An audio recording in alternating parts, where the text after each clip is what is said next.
So hello everyone, welcome to the Lockdown Podcast. Thanks for joining us.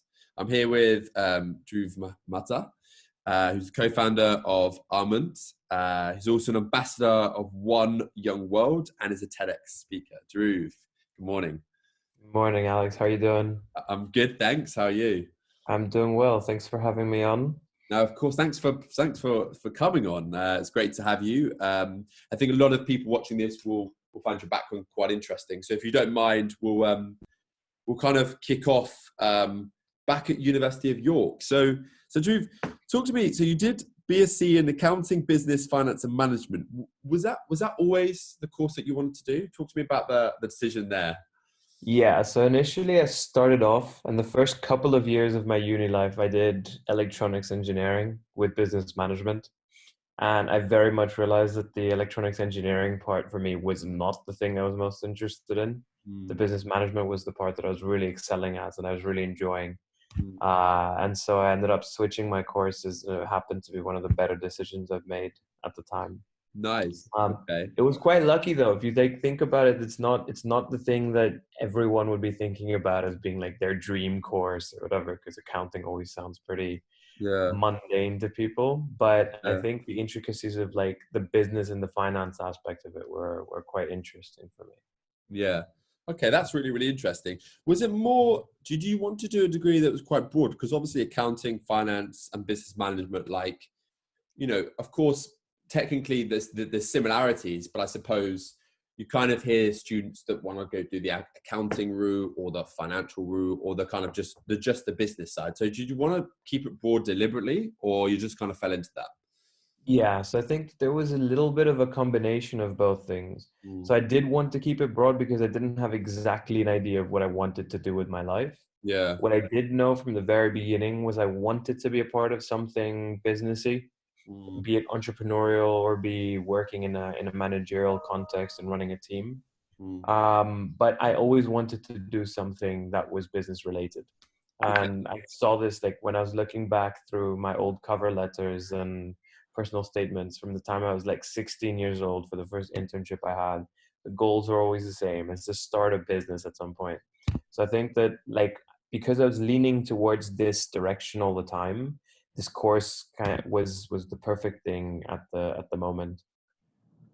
No, that's really, really interesting. So you mentioned there about the kind of goal of wanting to start your own business to be an entrepreneur, Mhm. and that's interesting because I read on your LinkedIn about you generating over £25,000 as the treasurer of the College Student Association. So talk to me about that. Was there kind of an early indication that you were pretty good at taking an idea and running with it, or what happened there? Yeah, no, I think that was we came in and it was the first year of the college that it was running full time with students. The year before there was members of the college and they had kind of brought it into the limelight and they had people coming in and they built everything up. But we realized that the structure and the financial structure of the whole college system in the University of York was still quite ancient, and people weren't taking into account like improving the way that people were managing sponsorships because the same ones had been running for every college for the last 30 years. Yeah. So we came in and introduced like really interesting smart sponsorship deals, stuff that people would be able to pay for, the places that, because York is a very small city, Mm. so we were going to the same places to eat, same places to drink. Mm. So introduce those people into the college life. So the students would get discounts, the places would have guaranteed customers, and at the same time the college would be making revenue from that. At the same time, we also managed to organize some of the biggest events because we had a really great events team during the time, collected a really good group of people, Mm. to organize some of the biggest ones that were happening in the college, some of the most expensive ones, but people were really willing to pay for it. So Mm. kind of just analyze the supply and demand of the students in the college, kind of understood the background of the people that were coming into this specific one, Mm. and utilize that to generate as much profit as possible. And we did that throughout the year. But actually, some of the interesting things that we managed to do during that time were more related to how we utilized that money, Mm. and that was creating entrepreneurship events, creating job fairs, having people participate in more things that were not actually being very advertised during that time in the college. Mm. So we took that community and made it very self-sufficient, and so that people wouldn't require to leave and go to different campuses as well. So I think that people were really attracted to the offers that we had coming in at that time. For sure, for sure. Did you think at that time that was the kind of moment for you that the entrepreneurial bug like really got hold of you when you were doing that, or do you think the entrepreneurial bug started a little bit sooner? Because it sounds like Yeah. that's something that most students that if they didn't have an interest in entrepreneurship or business in general, they would never have given as much time as maybe you did, right? Yeah. I guess for me, the one thing that really sparked was an interest in management. So Okay. I really enjoyed leading a team. Mm, And I really enjoyed leading a team for the small group of people that we had, but then also the task forces that we were creating. As mm, the treasurer, I was also one of the people that was part of the executive committee, so I had a much larger group of people mm, that I was influencing. So that at that point, that was something that really stuck with me. That I thought it made me realize how interested I was in that.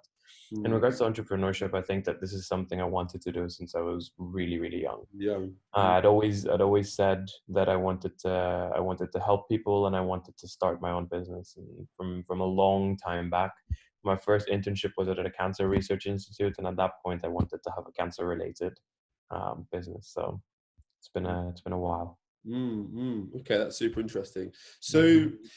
after York, you graduated, Hmm. then went back to Vienna, and then I suppose from a career perspective, you kind of kicked off in the UN. Interestingly, an intern in the finance department, and then transition into a kind of consultant and energy role. So talk to me about, why the UN, and then, why finance, and then moving into kind of an energy type consultant. What was Yeah. the path there? Yeah, interesting question. So initially, when I got into the UN, it was something that I wanted to do because in my past, I'd also interned at the OPEC Fund for International Development. Mm, I had had projects with the Model United Nations when I was in school. I mm, was kind of always gearing towards that international community and that mindset. It was always quite interesting to me. And with the finance department was what I always look at, and I think that this is the same with you as well. But it's always trying to establish the best possible opportunity. So how do I get my foot in the door? yeah, And understanding my background, understanding where I stand. I thought that if I were to get into the UN, I knew that there was a need for people working in finance at that point, and I felt like I would be able to match perfectly in that scenario. mm, So I went in and I did an internship and utilized that internship at that moment to then build contacts within the organization and around the organization. And stuck with the fact that the person that I was most interested in terms of the work that they were doing was this gentleman who was working in the energy department. mm, And he had contacted me and asked me if I wanted to help him do a big database analysis of energy projects, pilot projects in developing countries. And so I knew that at that point it was something that I had no idea about. I had never done anything energy related, but I was quite interested in energy financing and I was quite interested in learning more about the data side of it. So I went off, I worked with him for a year and a half, 2 years, and he put me through the ringer. It was an intense environment because he took it upon himself to kind of take a mentorship role. interesting. Okay. I benefited a lot from it though, so I think that like I really owe him a lot. Mm, um, mm, and yeah, so it was for me, I got interested in sustainability and energy by working with him, but it was more about the crux of the job, so the finance and the data side of it, which really interested me. mm, And I always wanted to do something with data that would help people, so it kind of matches in that regard. mm. So interestingly, so from a mentorship perspective, do you Mhm. actually believe that, sitting where you are now, reflecting on that time, do you think you'd be where you are today, not having had that kind of mentorship and someone in a role that pushed you hard to develop that skill set, to work quite hard, to be challenged, etc.? Yeah, I think I always say that I think this guy took me from being a child that was crawling Mm, into a boy that was running, and I'm still growing, so it's love that. not I'm still not a grown up yet. But Yeah. I think that really like he assisted me in understanding my own potential. Mm, And so it wasn't so much about during the time I was always very stressed out because the tasks that I was getting were way beyond what other people were doing, mm, and it was really irritating to me. It's like, why do I always have to work this much? yeah. But in Yeah. essence, he was trying to teach me that the value of understanding what I can do. And so now when I come across deadlines that are really strict, I have no problem being able to go through and delivering them in short time scales, which is very important when you're running a business, obviously, because stuff comes up and people expect you to deliver something if they need something from you very quickly. Mm, So to be able to deliver stuff at a short time frame was very valuable. And what he would make me do is project documents that people would take weeks to develop, to write 3 in the space of a week. And it's mm. like, go ahead, it's your job. Can you do it? And it's like, okay, fine. Yeah, it was a disaster, but I learned a lot, and I really appreciate how much time he put into actually like training me for this stuff. Mm. And I think that's really, really super interesting, because I think what you're kind of telling the viewers now is you never know actually at the time how beneficial a manager will be. Pushing you quite hard. Really pushing you to your kind of optimum Mhm, level of utility, basically in a role that you're in.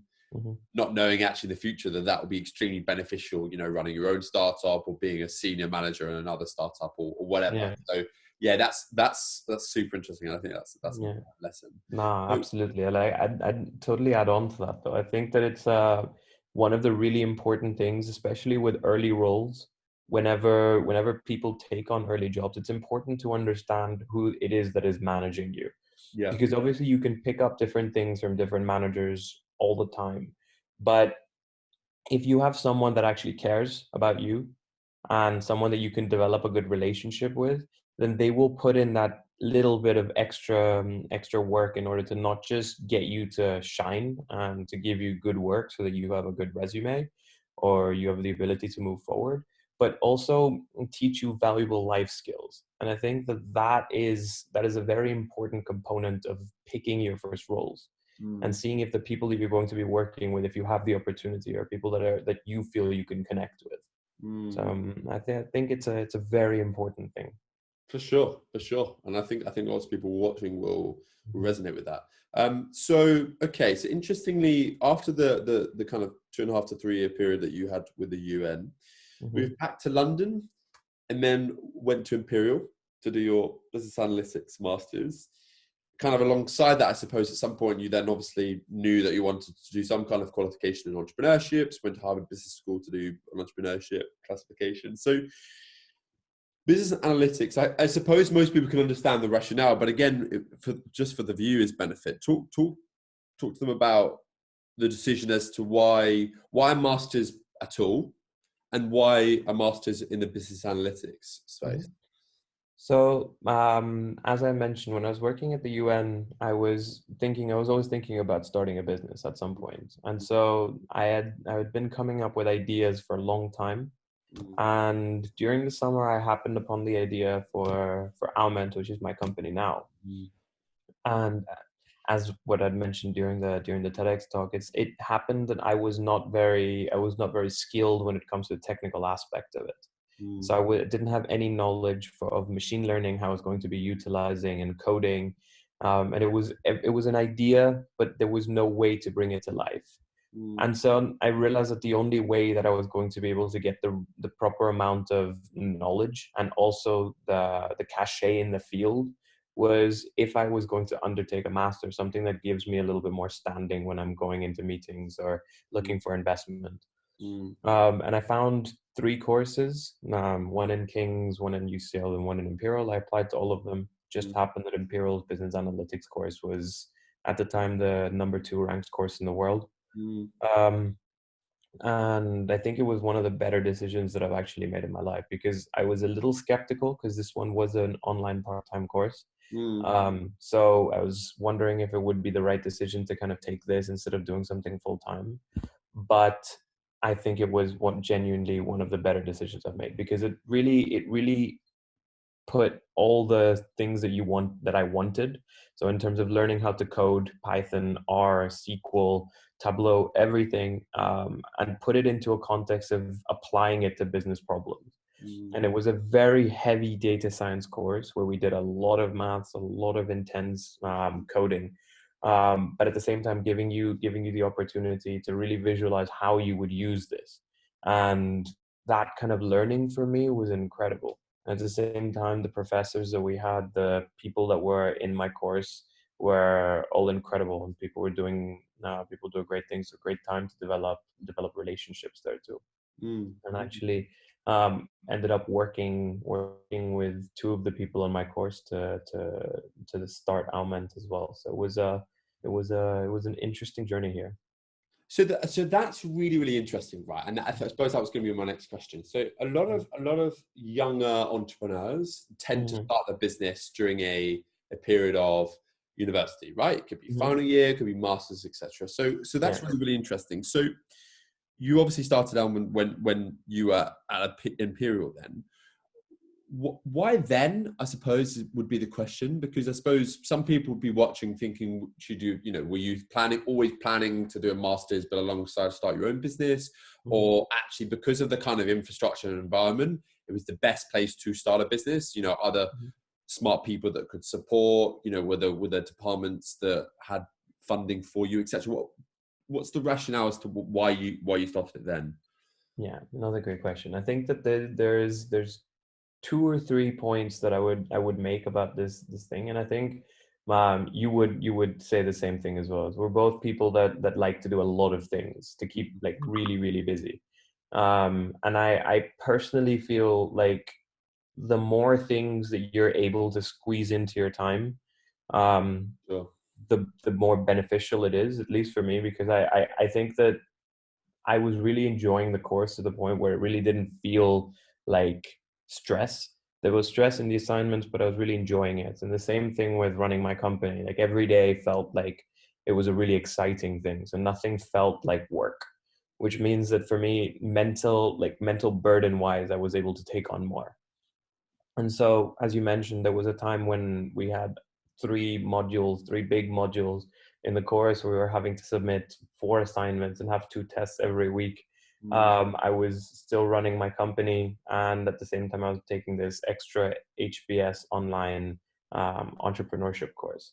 Mm. And it gives you a different kind of validation from yourself that you can pull through. One second thing, I'd say that doing it during a course like this was the best decision for me, because one way or another I knew that I was secured in myself, Mm. that the business has the opportunity to flourish and succeed without having the pressure of that being the only thing that is going on in your life. Mm. Mm. And when you're in a university degree and you're doing something like that, when you do something on the extra time that you have, you are maximizing your chances for success, because you cannot fail almost. And Mm. so you do this without that pressure on your head.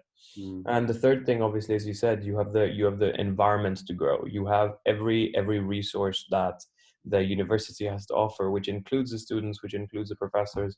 I routinely had conversations with some of my professors to talk about ideas I had and how I wanted to grow, and if they thought that from a technical perspective this would work.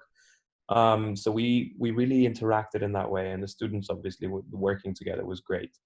Um, but yes, they also had opportunities. That there's a venture catalyst competition in Imperial that we ended up being a part of.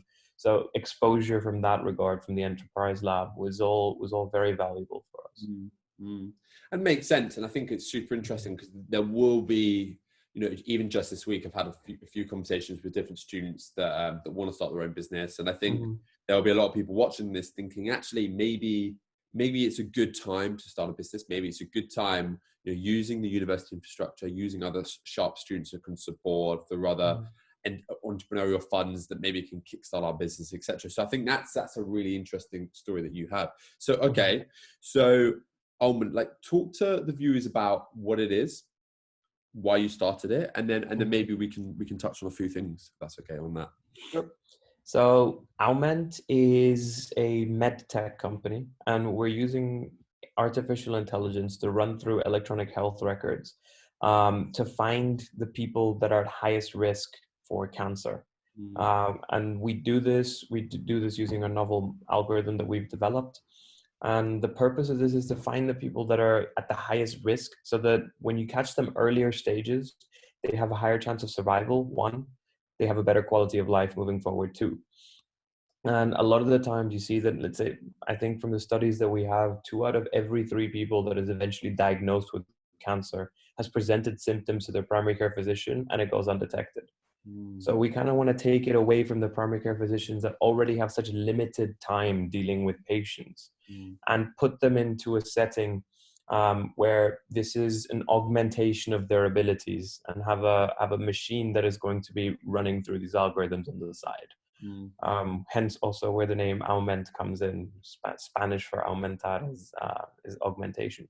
So we just want to provide an increased intelligence where we combine what the doctors and the machines can do in order to transition us into the future of healthcare, which we think is going to be much more personalized and much more algorithm based as well. Okay, so that's really interesting. So why, I suppose, medtech? Why medtech? Like, was this something that you're always interested in growing up? I know that obviously you mentioned that you'd interned in this space at various points in your career. So I suppose, yeah, I mean, you kind of knew it was always going to be a startup in that space.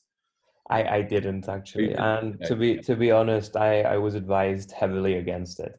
So I have Okay. I have some good friends that had already started companies in the medtech space, and the biggest advice that they gave me is like, Drew, listen, I understand that you're really interested in this, but just don't do it. It's a disaster.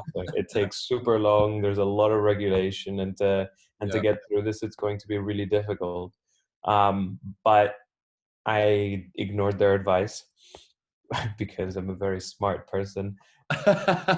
But basically, they were right. There's a lot of regulation. There's a lot of things that you have to consider when you're doing medtech.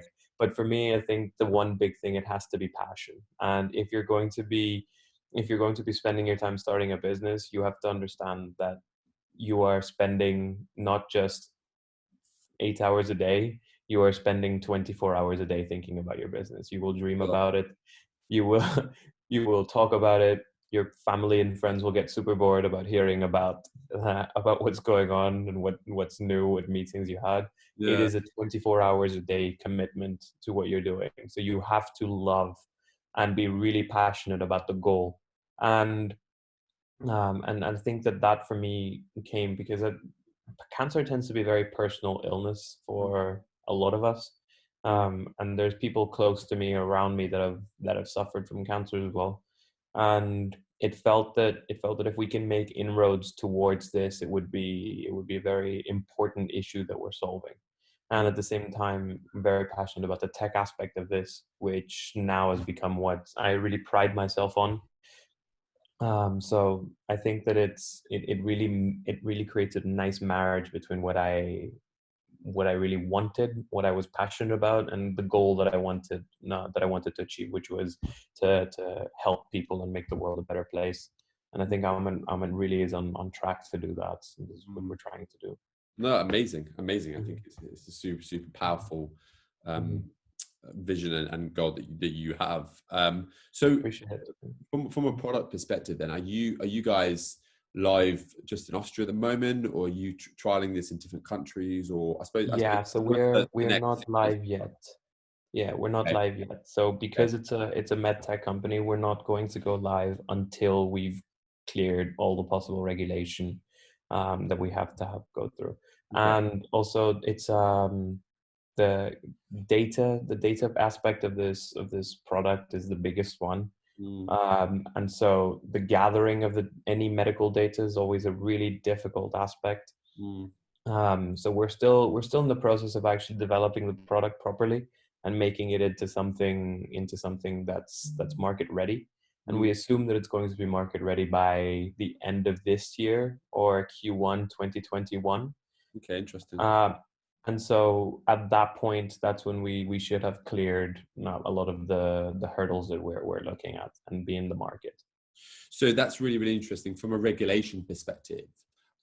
Are the regulations that we're talking about European Union regulations, or are they country by country? I mean, how complicated does this get in terms of, launching your product in market? Yeah, I think this would be really interesting for people to hear. So the European Medical Agency, the EMA, controls a lot of the European regulation in terms of what products are allowed and how they're regulated, Mm, um, and they're based off of the FDA in the US, mm, and they kind of run a lot of the similar models and tests.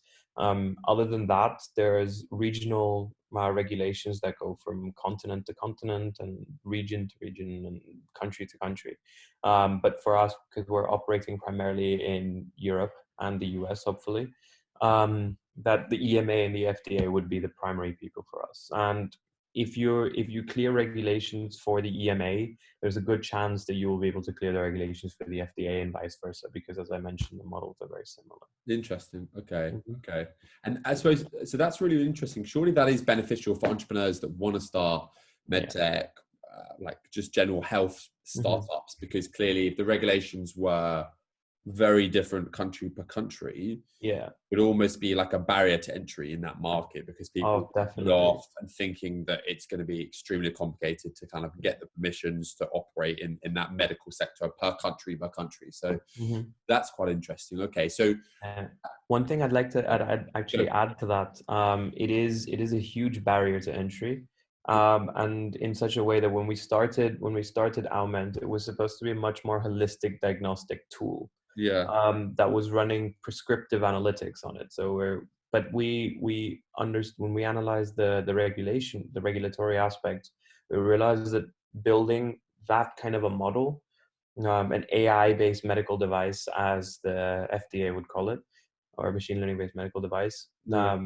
is extremely difficult to get into the market. So in 4 years before we had started Aument, when we looked at the stats, I think there was just between 3 and 5 companies that had been approved during that time span, Oh, which is what, extremely three and small. five in the US or in, Yeah, in yeah. the US. Wow. Yeah. So Not you many. can. So Mm, it really scared us. At that point, we tried to find a different route to take.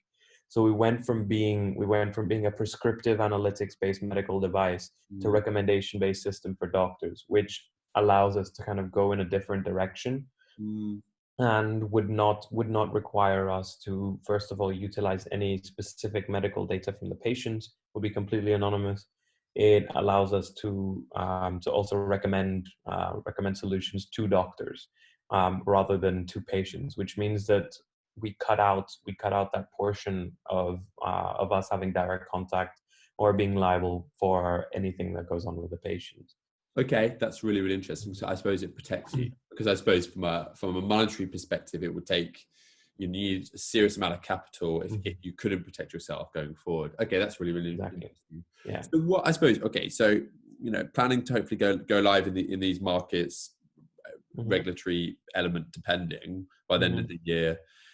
I suppose my next question would be, what's the kind of pipeline here, like from a business model perspective? Like, is this going to be I suppose, so in the UK, for example, I know that entrepreneurs in this space look at trust per trust. NHS have different trusts that have budgets that if they wanted to start a product in the market, then Hmm. they would, pay for a trial in one trust. Like, how's it going to work from a business model perspective for you guys in Europe and the US? Yeah, no, absolutely. So, like, if you look at the UK, which was supposed to be our primary market, we Okay. were also looking at the NHS trusts.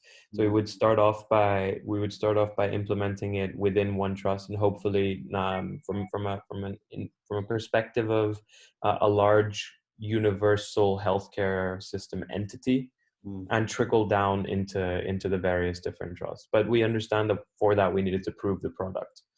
And I think that it's not just in the UK, but we were looking at also insurance companies beyond the electronic health record companies and the universal healthcare, Mm. because it helps the patients and the insurance companies at the same time, which is one of the few businesses that I don't feel ethically messed up, Yeah. because the insurance companies have actually a lot of value for them and the patients if they want to extend patients' lives. It increases the income that they have, and at the same time, patients, if they get tested earlier on, they have a higher chance of survival with their cancer rate, which means that it becomes a win-win situation there too. All in all, we want to approach this as a licensing model. We don't want to do this in terms of a subscription based one, Interesting. because we feel like the highest benefit that we could derive from it would be from large entities being captured. In such a way also because if you look at a country like the UK, or group of countries, as you would like to put it, there's roughly 350,000 cancer incidences every year. And if we were to increase the way that cancer is flagged today, just by 20% using our model, we would be saving upwards of 80,000 life years every year, Mm. which in terms of, if you can quantify that into financial savings, it would result in roughly 700 million plus pounds of savings per year for the Wow. system Wow. Which is extremely overall. powerful, right? Just in one Yeah, country. Clearly, yeah, that license exactly, model could be scaled to other countries. It would also be beneficial. Okay. exactly, yeah, That's really, really interesting. Okay, so yeah. I suppose to kind of finish, Hmm. done lots of things in your career already. Like clearly starting your own company, doing master's qualifications, entrepreneurship qualifications, ambassador for various organizations, TEDx Hmm. speaker, roundtables in different cities for health-based conversations. What would be? I know this is difficult to do, but three tips that you'd give someone earlier in their career, either an entrepreneur or someone that wants to go into an organization like the UN, or wants to go into the health space, or social enterprises, etc. Like, what would be your three tips of success if you could narrow it down to three tips? Yeah. Yeah, interesting question. I think the first thing that I would say is to understand yourself as a product going into the market. Okay. And that sounds a little shaky, but if you really consider it, you are entering into a marketplace of jobs. Mm, And so you really have to understand what it is that you offer and where your competitive advantage lies, mm, which is what I've always tried to do, is try to fit myself in a mold and get it to the highest possible place, and then see that if I get from place A to place B, how does place B raise my value so that I can then get to place C. mm, So I think really understanding how you're growing and really understanding yourself as a product going into the marketplace would be one. The second thing would be aiming high, because you never know. And I think this was something that we are constantly taught, that you have to stay within what people have constantly told you your potential is. And I mm, think that's this glass ceiling that shouldn't exist at all. You need to mm, break through that. It mm, doesn't matter. As long as you put in the effort and you put in the time in order to understand the best possible place that you can reach or where you want to reach, you should aim for that.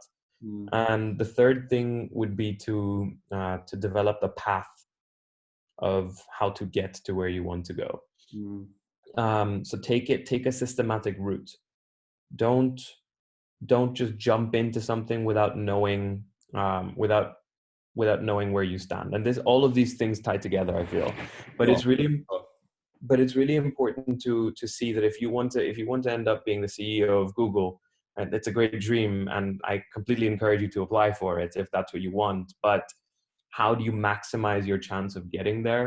Mm, Mapping out that path is really important. So maybe the path would be, for me, hypothetically, if I am now an entrepreneur, I develop something that I know that Google would be interested in buying, get myself into a place where Google buys my product, puts me in touch with that part of the industry, and then jumps into the next part and the next part until I get to the top. mm, But it's important to map your path and make sure that you are following it systematically. Otherwise, you end up jumping around, and at a certain point, you're moving horizontally instead of vertically. Which, in the beginning of your career, it's really important that every step that you take should be an increment over the last one. Mm. And if I have one more thing I can add, is Sure. not to stay stagnant. Okay. So Mm. I was told quite early on that in the beginning of your career, you should not spend more than 2 to 3 years in one place, Mm. because not just in the context of you get used to one place of work, but we end up adopting certain mindsets from our first jobs, and they become ingrained in our minds, and Yeah. so you start acting in only one type of way. And it's important to experience a lot of different things before you develop your own professional identity. Mm. And for that, you need to see other managers, you need to work with different people and on different projects and different types of things. So for me as well, I think that it was very important now to understand more from a private sector perspective what I want to do, rather than just the public sector and from the UN that I'd been experienced to before. So it's important to get a wide range of experiences as much as possible. Mm. Mm. A really fresh and modern perspective. And I know a lot of people watching will really resonate. So Dhruv, thank you very much. Thank you, Alex. Really appreciate your time. And you, thank you.